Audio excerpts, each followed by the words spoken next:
Bonjour, c'est Rachel du blog Mes Petits Bonheurs. Je vous avais présenté la semaine dernière mes créations de petites poupées japonaises, mes kokeshi, et je sais que vous avez beaucoup aimé la forme de celle-ci. Alors je vais vous en présenter un tuto détaillé pour que vous puissiez la réaliser, même si vous êtes débutant. C'est aujourd'hui cette petite poupée que je vais vous montrer comment réaliser. Elle est presque pareille que sa copine, avec juste une fleur supplémentaire dans la manche. Je vous ai donc refait un diagramme particulier pour cette poupée avec les teintes que j'utilise, mais je vous laisse également un diagramme vide. De cette façon, vous pourrez le colorier avec les mêmes couleurs que vos perles pour mieux vous y retrouver. Pour ce qui est du fil que je vais utiliser, j'ai trouvé ce fil pour tissu épais. Donc c'est un fil très résistant. Vous pouvez également trouver des fils sur lesquels il y a écrit très résistant. Donc ceux-là, avant de les casser, il faut vraiment tirer dessus très fort. Il est un tout petit peu épais. Si vous en trouvez du plus fin mais très résistant, ce sera encore mieux. Je vais tisser avec ces deux couleurs. De cette façon, le fil sera invisible. Sinon, il se voit sur le dessus des épaules. Donc là, je prendrai moi du rouge. Sur le dessus de la tête, ici, on ne le voit pas parce que j'ai pris du noir. Donc je prendrai une teinte similaire aux cheveux. Et il se voit également en dessous de la poupée si on la retourne. Donc je prendrai la même teinte parce que c'est quand même assez discret. Je vais donc faire la robe avec une teinte vert kaki, la référence 109 dans les perles Artcal que j'utilise maintenant. Et elle sera bordée avec un peu d'orange à 96 pour la ceinture et le col. Pour les cheveux, je prendrai la teinte 73 qui correspond aux roux que je cherchais. Je prendrai aussi un bleu 102 pour les yeux.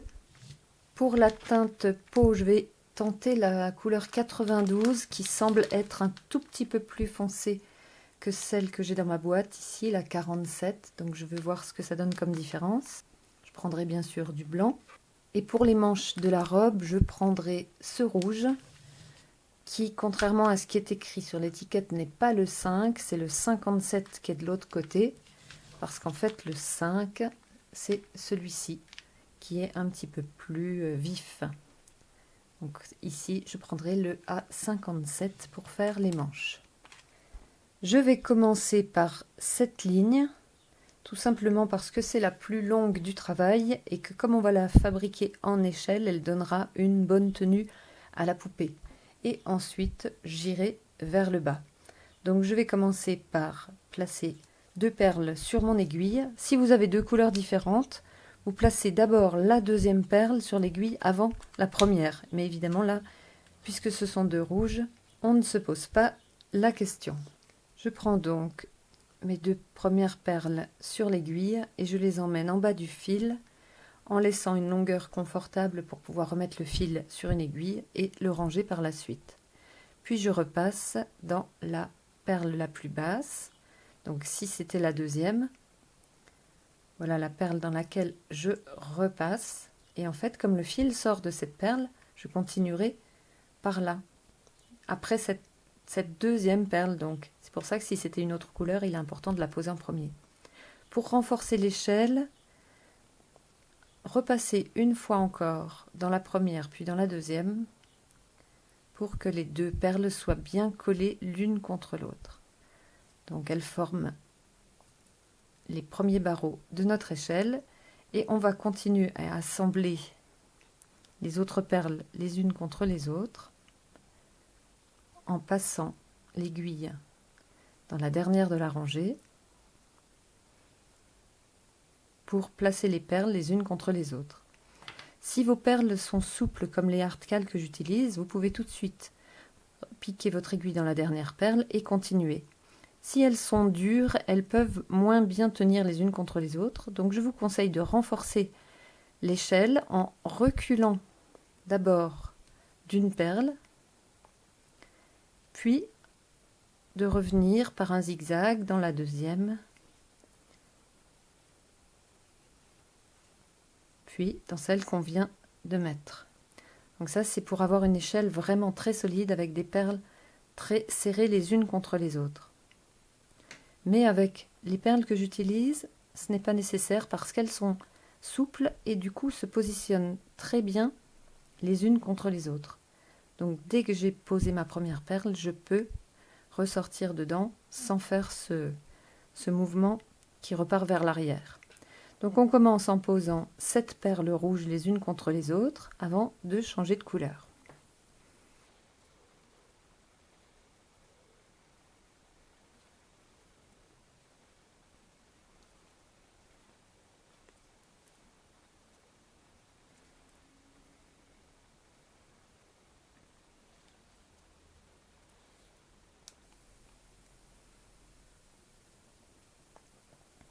Si vous voyez que vos perles ont tendance à se desserrer, n'hésitez pas à refaire un petit mouvement en arrière pour bien les consolider.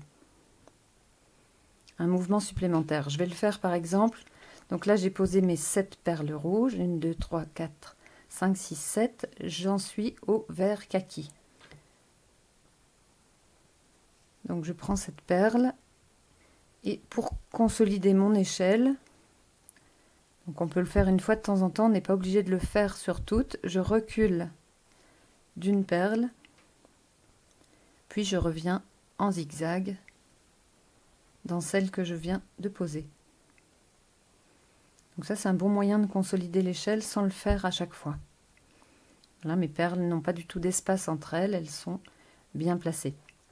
Je continue en lisant bien le diagramme pour ne pas me tromper de couleur et je pose donc une perle de la couleur du col et de la ceinture.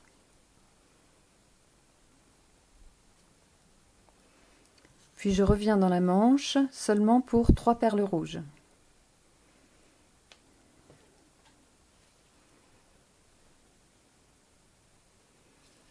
Après ces 3 perles rouges, on va commencer à dessiner la fleur qui est sur la manche. Donc pour cela, je prends la teinte orangée.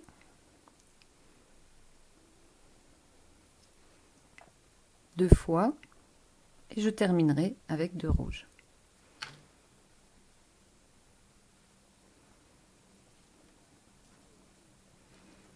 Mon fil est donc en position tout au bout de la manche.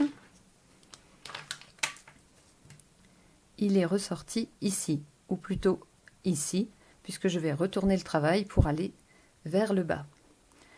Donc mon fil sort ici, il sera donc caché par cette perle qui va venir se poser, et lui il va venir se fixer dans cette petite boucle de fil pour attacher la deuxième perle de la rangée suivante. Donc pour les rangées suivantes, on prend toujours 2 perles à la fois dans l'ordre, donc une rouge et une orange, et c'est la deuxième qu'on fixe, donc sur la petite boucle de fil qu'on a repérée entre ces 2 teintes.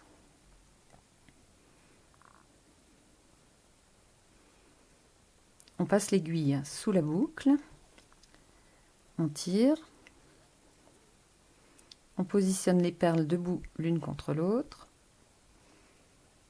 puis on repasse l'aiguille sans passer dans la boucle de fil, juste dans la perle,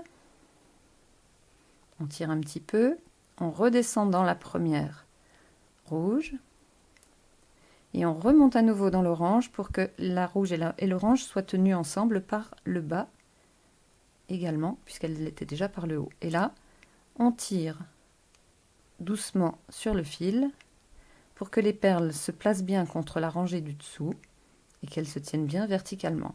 C'est le seul endroit où on tire vraiment sur le fil. Après, on tire juste raisonnablement. Donc j'ai fait mon début de ligne. Maintenant je pose la blanche qui est le cœur de la fleur.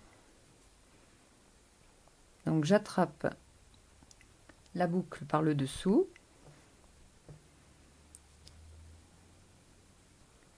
Je tire le fil, je repasse à l'intérieur de la perle par le bas et je tire juste raisonnablement pour que la perle se place bien contre les autres. Et je continue en lisant bien le diagramme pour ne pas me tromper de couleur.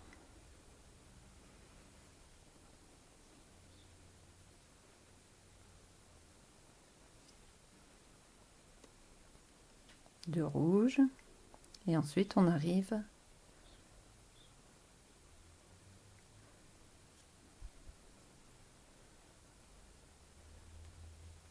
ensuite on quitte les manches et on arrive à la robe.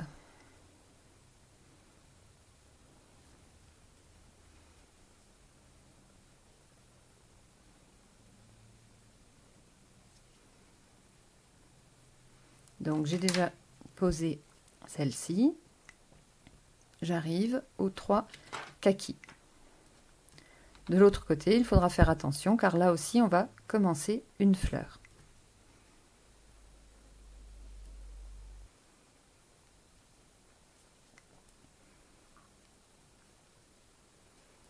Je resserre bien les perles pour qu'elles prennent une jolie position. Je suis donc arrivée ici. J'ai terminé la deuxième ligne. Je vais placer la rouge et la blanche sur l'aiguille et positionner la perle blanche qui vient s'accrocher ici entre la rouge et la blanche. Donc je prends une rouge, une blanche, je retourne le travail et je viens piquer entre la rouge et la blanche. Le fil donc peut parcourir cette distance, donc il fait en fait une distance d'une perle et demie. Il passe par-dessus celle-là et la moitié de celle-ci, mais en fait ce fil va être caché par les 2 perles que l'on pose dessus. Mais le fil ne doit jamais parcourir de distance plus longue, sinon il ne serait pas caché.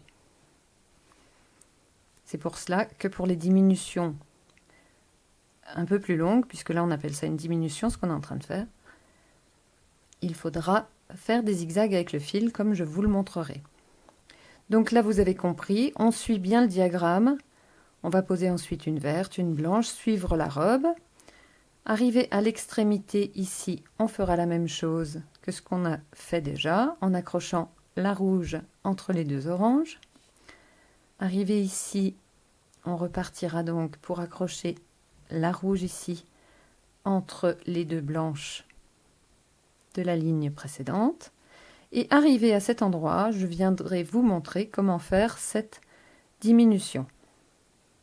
Je vais donc avancer hors caméra et je vous retrouve tout de suite pour cette diminution. J'ai terminé le bas des manches avec ici la fleur blanche, ici la fleur orange. On a la ceinture. Je suis donc arrivée à cet endroit où il faut faire une diminution un peu plus longue, donc venir accrocher le fil à cet endroit avec la perle kaki. Donc le fil ne peut pas être visible ici. On va tout simplement lui faire un zigzag à travers ces perles pour le ressortir tout près de la boucle où on doit piquer. Alors le problème c'est que je n'ai plus beaucoup de fil, mais je vais quand même vous montrer. Donc on descend dans la perle voisine, on remonte ici et on est donc tout près de la boucle où on doit piquer, mais on est toujours sur la droite. Ce qui est important, c'est d'avoir toujours le fil à droite du début de la ligne par rapport au sens où on travaille. Donc ici, on doit mettre une rouge et une kaki. Et on pique. Donc j'ai repéré entre les 2 teintes rouge et orange.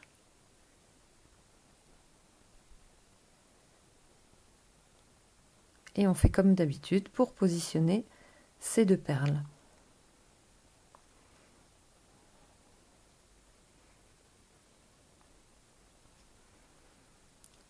Ensuite, on continue la ligne et je vais en profiter pour vous montrer comment ranger le fil et en prendre un nouveau, puisque je n'ai vraiment plus beaucoup de fil. Je vais juste poser encore 2 perles.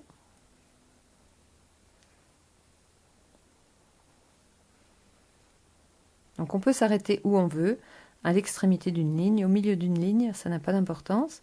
Il faut juste bien repérer l'endroit où on s'arrête, puisque le fil devra sortir exactement dans la même position, le nouveau fil, que quand on s'arrête. Donc là, je m'arrête ici. Et pour ranger le fil, tout simplement, je vais déjà redescendre dans la perle voisine pour pouvoir promener mon fil dans le travail. Donc toujours en passant de perle en perle dans des perles qui se touchent, ou bien l'une sous l'autre, ou bien l'une contre l'autre. Donc on emmène le fil, et ce qui va vraiment le bloquer, c'est le fait de le repasser entre deux perles qui sont l'une contre l'autre. Donc là, je repasse dans l'orange qui est à côté de celle où je viens de sortir, en repartant dans l'autre sens. De cette façon, le fil, ici, va venir se coincer entre les deux lignes de perles, et c'est ça qui va vraiment tenir le fil. C'est le fait d'être coincé entre les deux rangées. Donc on l'a fait une fois, on le refait une deuxième fois, cette fois entre les deux blanches. Donc là, je tire le fil pour qu'il rentre bien entre les deux rangées de perles. Et là, je sais qu'il est coincé. Donc comme je l'ai déjà promené de perle en perle, je n'ai pas besoin de le faire 50 fois. Si vous le faites 2 fois, mais que vous le promenez en plus dans 8 ou 10 perles, ce sera largement bien. Donc là, je ressors le fil, tout simplement pour pouvoir le couper plus facilement. Je le tends bien fort pour le couper à ras de la perle. Et il sera invisible. Donc je pourrais en profiter pour ranger celui-ci. Donc pareil, on va l'emmener dans la perle voisine et le faire se promener un petit peu dans le motif avant de le couper à ras d'une autre perle. Mais maintenant, je vais vous montrer comment mettre un nouveau fil. Donc pour ce nouveau fil, je change de couleur et je prends cette teinte un peu dorée qui devrait aller aussi bien avec le kaki qu'avec les cheveux de la poupée. Donc quand on met le nouveau fil, le but est de revenir sortir l'aiguille ici par cette perle pour pouvoir continuer le travail là où on s'est arrêté. Donc on va faire exactement ce qu'on vient de faire avec le fil qu'on a rangé. On va passer de perle en perle. Alors, je cherche une perle où il n'y a pas eu trop de fil. Donc au début, je laisse quelques centimètres en bas de ma poupée.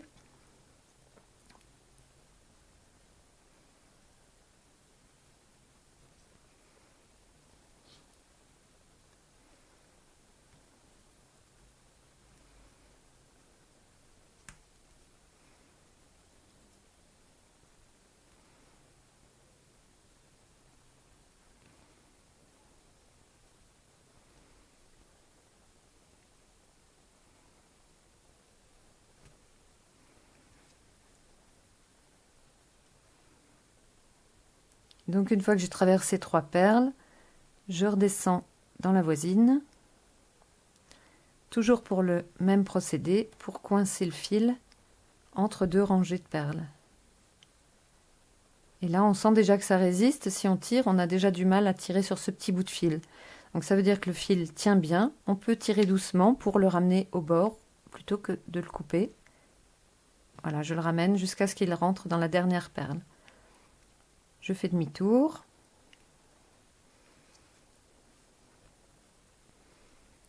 Et là, à nouveau, je coince le fil entre les 2 rangées.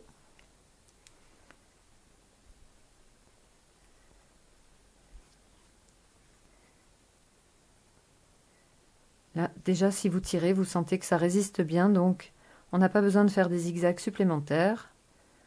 On monte tranquillement, se placer dans la perle où on s'était arrêté. Donc voilà comment arrêter un fil et en rentrer un nouveau. On va continuer la lecture du diagramme, donc j'en suis à la 3e verte. On va au bout, on tourne, il n'y a pas de difficulté, c'est une diminution simple que l'on placera de cette façon. On n'oubliera pas les 2 blanches pour faire la fleur, puis demi-tour, on posera cette blanche ici, demi-tour pour poser cette verte entre la 2 et la 3 de la ligne précédente, et puis sans oublier les 2 blanches pour finir la fleur. On terminera par cette ligne avec la verte qui viendra se placer entre les 2 blanches. Je fais tout ceci hors caméra et je vous retrouve tout de suite. Le bas du kimono est terminé, mon fil sort donc de cette perle, si je l'oriente dans le bon sens, et je vais maintenant remonter tout en haut du kimono pour attaquer cette ligne-là, qui commencera donc par la pose de cette perle, ici. Donc on va emmener notre fil pour qu'il ressorte ou par cette perle-là ou par celle-là, peu importe, l'une ou l'autre, pourvu que le fil soit camouflé sous les perles qu'on posera. Donc on va emmener le fil sous la deuxième ou sous la troisième perle en le faisant cheminer à travers le kimono. Je pourrais l'arrêter, mais en redémarrer un autre et arrêter celui-là me ferait perdre autant de fil. Donc autant promener celui-là. Donc je commence par ressortir par la perle voisine. Et puis je chemine à travers le bas du kimono.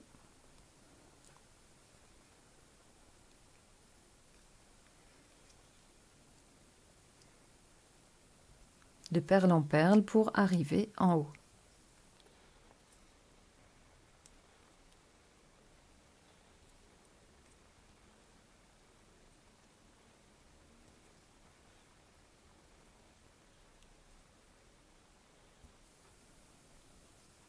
Donc là, j'ai suivi tout simplement une diagonale et je crois que je vais arriver dans la bonne perle avec un peu de chance. Sinon, je ferai un zigzag pour me déplacer.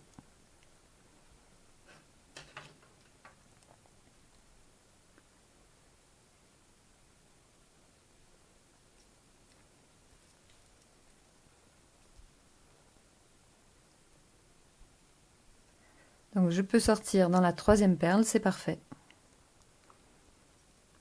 La troisième ou dans la quatrième, là où je suis, ça n'a pas d'importance.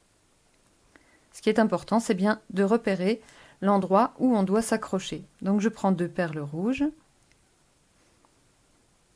et je m'accroche entre la quatrième et la cinquième perle de l'autre ligne. 1, 2, 3, 4 et 5.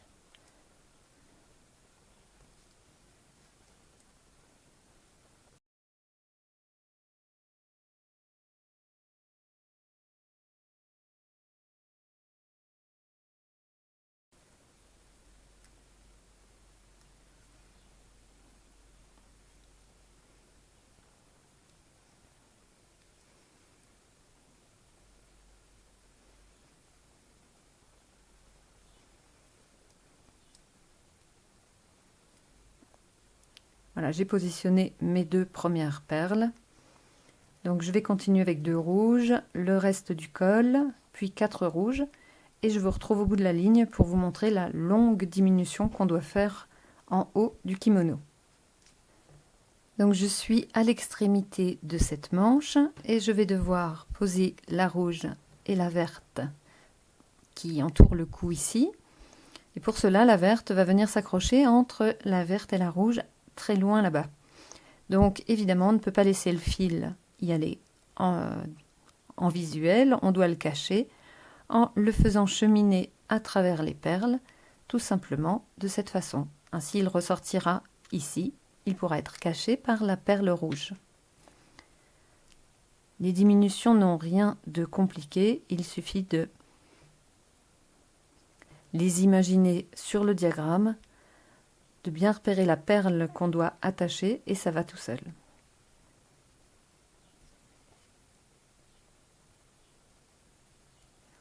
Donc là, mon fil est en position, je peux prendre la rouge et la verte et les placer sous la boucle que j'ai repérée sur le diagramme.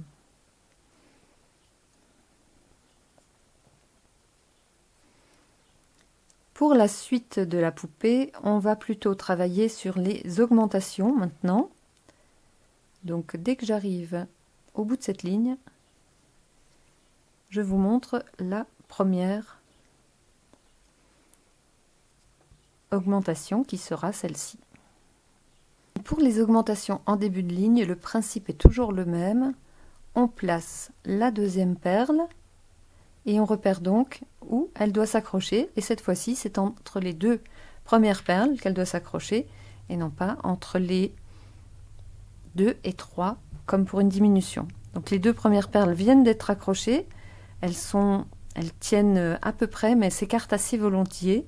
Donc si vous voulez, pour que ce soit plus facile, ce n'est pas indispensable quand vous ne serez plus débutant, vous ne le ferez pas forcément, vous renforcez la tenue entre les deux perles en faisant un passage supplémentaire.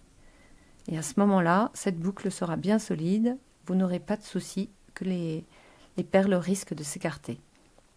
Donc à partir de là, vous prenez vos deux teintes couleur peau et vous accrochez donc votre deuxième perle à l'endroit repéré sur le diagramme. Et pour le reste, on fait exactement comme d'habitude. On fixe d'abord celle de gauche, puis on redescend dans celle de droite que l'on fixe par le bas. Donc ça, c'est l'augmentation simple de début de ligne. Au bout de la ligne, il y aura une augmentation également qui ne se fait pas de la même façon, bien sûr. Donc je vais vous la montrer.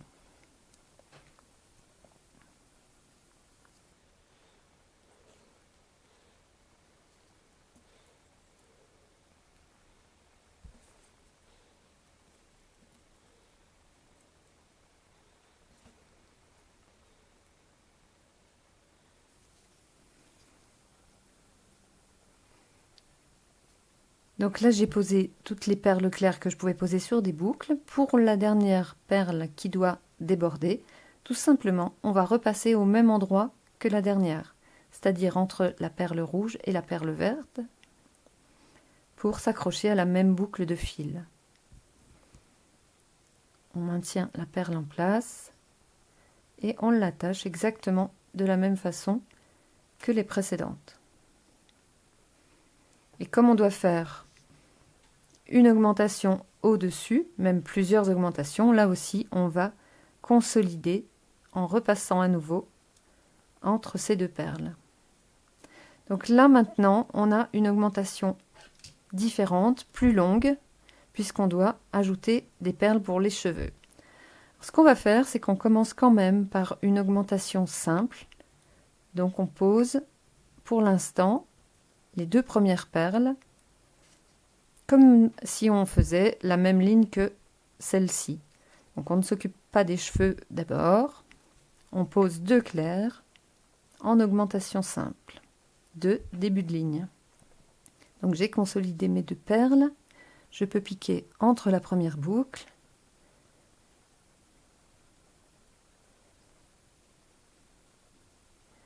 et là je remonte dans la perle gauche, puis je descends dans celle de droite, mais je m'arrête là. Je ne reviens pas à gauche tout de suite, je fixerai ces deux-là ensemble par la suite, parce que d'abord je vais ajouter les deux perles des cheveux, tout simplement en échelle, comme si on faisait la première ligne. Donc je prends la première brune que je place en échelle à l'extrémité de la claire. Et comme il n'y en a que deux, je ne fais pas de mouvement d'aller-retour pour ne pas charger en fil. Je place tout de suite la deuxième perle des cheveux. Et comme celle-ci va être très vite consolidée par la suite du travail, je ne reviens même pas dedans. Ce n'est pas nécessaire puisque de toute façon, on doit repartir poser celle-ci. Donc je ne repasse pas, je reviens en arrière et c'est là que je vais pouvoir attacher ensemble les deux perles claires. Puisque je suis redescendue dans celle-ci et que je vais remonter dans sa voisine.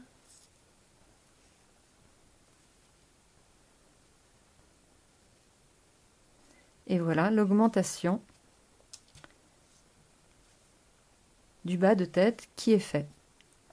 Donc vous voyez sur le diagramme que c'est exactement la même augmentation qu'on doit faire là-haut pour la couette. Donc si vous avez compris comment faire celle-ci, vous saurez faire celle de la couette.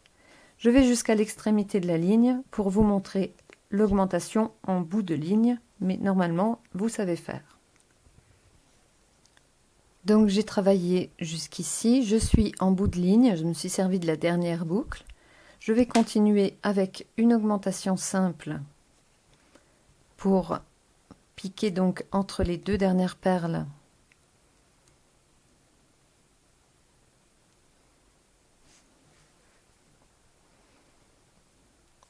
Et placer la dernière perle claire. Ça, je vous ai montré juste dans la ligne en dessous. Et pour la suite des augmentations, eh bien, on fait comme de l'autre côté.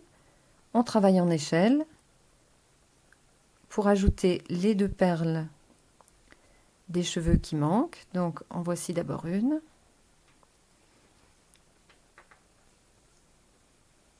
Puis une autre. Mais contrairement au début, là, on va bien ressortir par celle-ci, puisque le but est de repartir à l'extrémité de la ligne pour la ligne suivante. Et comme nos deux perles ne sont pas très serrées, si vous voulez travailler plus facilement, vous pouvez refaire un passage, puisqu'après, on va faire à nouveau une augmentation. Donc n'hésitez pas à refaire un passage pour bien serrer ces deux perles entre elles. Si vous voulez travailler plus confortablement,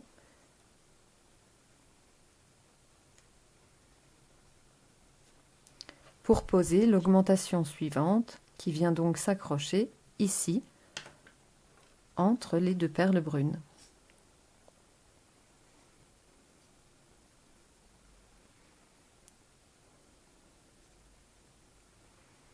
Alors pour la suite du travail, surtout lisez bien le diagramme. N'oubliez pas de poser les yeux. Donc vous pouvez par exemple faire comme moi, pointer les perles que vous avez posées ou certaines des perles pour savoir où vous en êtes. Donc là, j'en suis au début des cheveux. Je vais poser une teinte de peau et ensuite les yeux.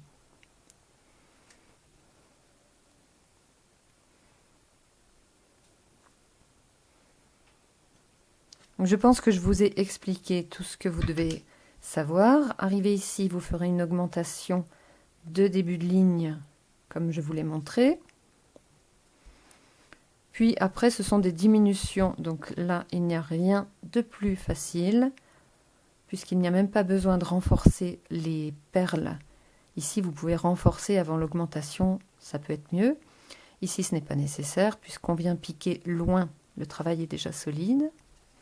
Arrivé à l'extrémité, on devra donc faire une augmentation en échelle, comme je vous l'ai montré ici, suivie d'une autre augmentation. Donc vous renforcerez l'extrémité pour pouvoir vous poser ici. Je vous retrouve dans cette zone, le temps d'avancer un petit peu hors caméra pour vous montrer la fin de la poupée. Je suis donc arrivée au niveau de la couette. Donc je vous rappelle que pour la couette, on fait d'abord une augmentation simple vers l'extérieur, donc en posant la deuxième perle comme si on faisait une ligne par là. Et seulement après, on ajoutera l'échelle. Donc on peut consolider ces deux perles si nécessaire pour pouvoir faire l'augmentation. Et ensuite, on attrape la teinte des cheveux et la teinte du ruban des couettes que l'on positionne dans la première boucle.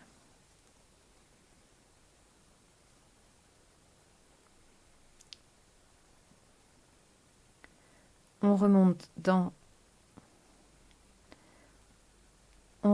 celle de gauche, on descend dans celle de droite, mais on ne remonte pas à gauche, puisqu'avant de repartir, continuer la ligne, on va faire l'augmentation de la couette avec deux brunes posées en échelle.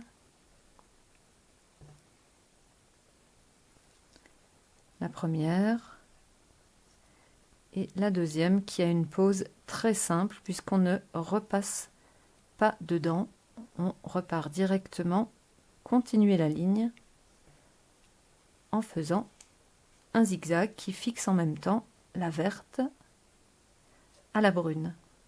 Donc ça, c'est la technique que je vous ai montrée déjà pour le bas de la tête. L'augmentation dans l'autre sens est plus facile puisqu'il suffit de continuer en échelle et de consolider l'extrémité pour pouvoir faire l'augmentation suivante. Je vais à l'extrémité de cette ligne et je vous montre comment je fais la première couette en même temps que cette ligne avant de continuer. J'arrive donc à la deuxième couette pour laquelle je fais d'abord une augmentation simple.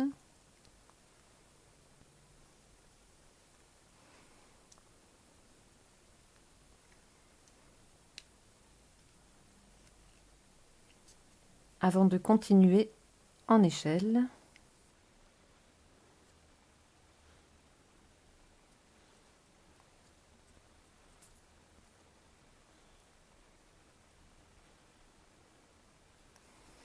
Donc l'augmentation en échelle de la deuxième couette est terminée.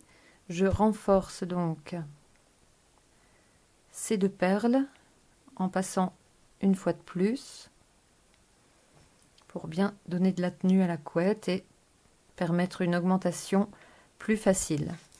Donc je vais poser cette deuxième perle et en fait ce que je vais faire c'est que je vais m'arrêter à 4 pour faire demi-tour et poser le sommet de la couette. Ça m'évitera d'y revenir. Donc d'abord je fais l'augmentation.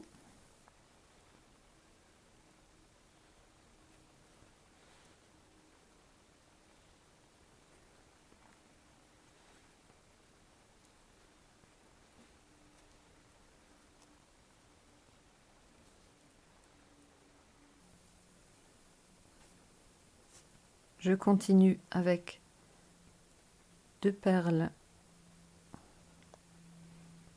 supplémentaires. Et donc à cet endroit, je fais demi-tour tout simplement pour finir le dessus de la couette. Donc je reprends deux perles pour commencer une nouvelle ligne.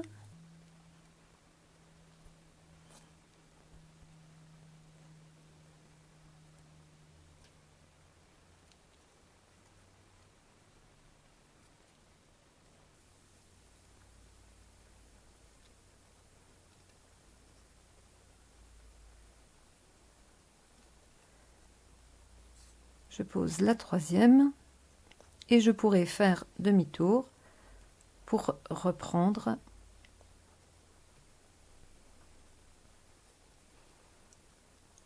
le cours de la ligne où je me suis arrêtée. Donc je dois revenir à cet endroit pour poser la verte voisine. Donc tout simplement, je vais descendre par cette perle.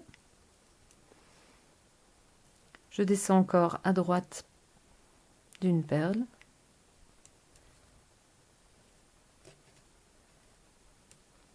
Et je peux remonter là où je m'étais arrêtée.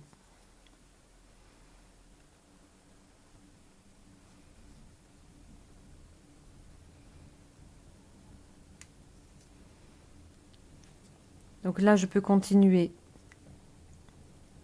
la pose de la ligne de façon normale jusqu'à l'extrémité. Pour le retour, on s'occupera donc d'abord de ces trois perles, puis on camouflera le fil. Donc quand on aura fini ces trois perles, le fil va arriver là.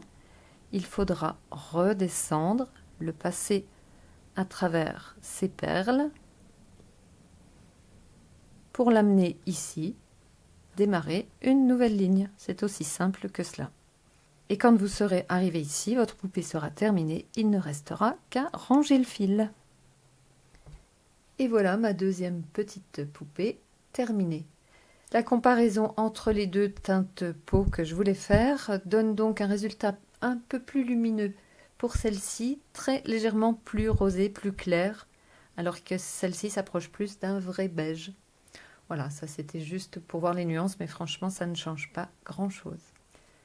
Bien, j'espère qu'avec mon tuto, vous saurez maintenant réaliser cette petite poupée avec ses couettes.